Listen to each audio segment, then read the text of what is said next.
Muscle soreness is not an indicator of a good workout, but it's not an indicator of a bad workout either. Soreness, or DOMS, comes from a new or large shift in stimulus. That could mean doing a new exercise, doing more sets, doing an exercise which prioritizes a stretch in a certain position, like a Romanian deadlift, when maybe you haven't trained in that range or position in a while. How sore you get depends on the relationship between stress and tolerance, where stress is the exercise in question, the sets and the reps you're doing, and tolerance is what your body is used to handling or doing. If you've been following a low volume training program that only requires you to do, say, 3 to 4 working sets per muscle group, and then immediately move into a training program that has you doing 10 to 15 working sets per muscle group, you're probably going to feel like you've been hit by a truck.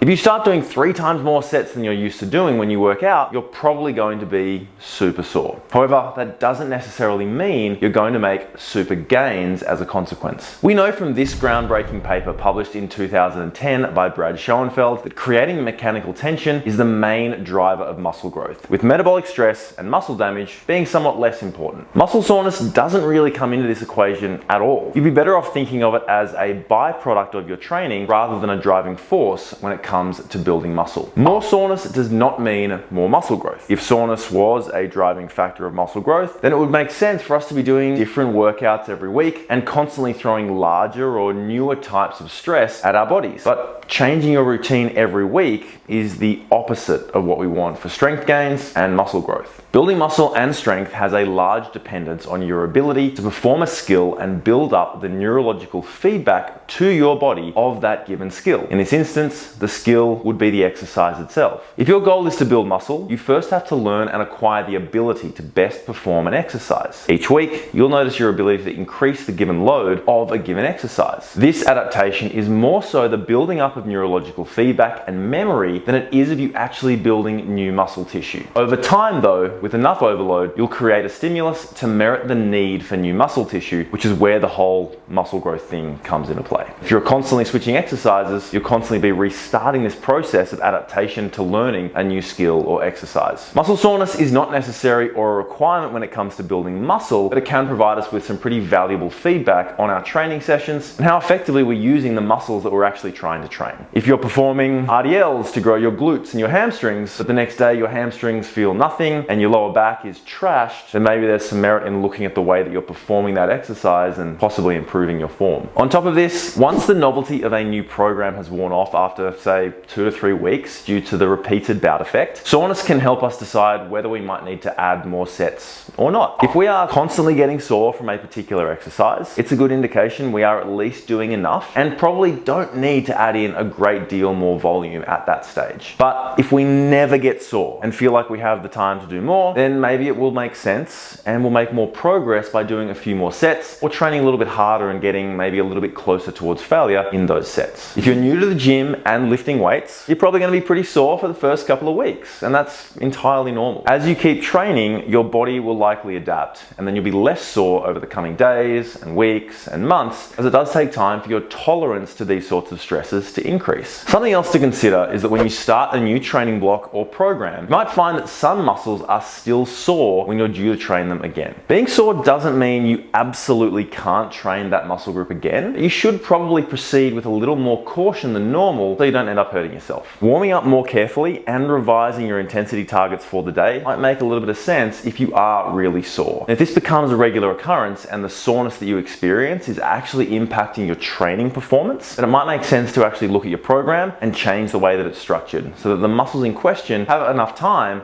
to actually recover between those sessions. And ultimately, you'd be far better off following something that isn't a bullshit high volume bro split that you found on social media that's designed to do nothing but make you as sore as possible. If you want a training program designed around your goals and the amount of time that you can actually commit to the gym each week, as well as a plan that allows your muscles to properly recover between your sessions, then simply comment the word program down below and I'll send one of our most popular strength programs right over to you to try for free.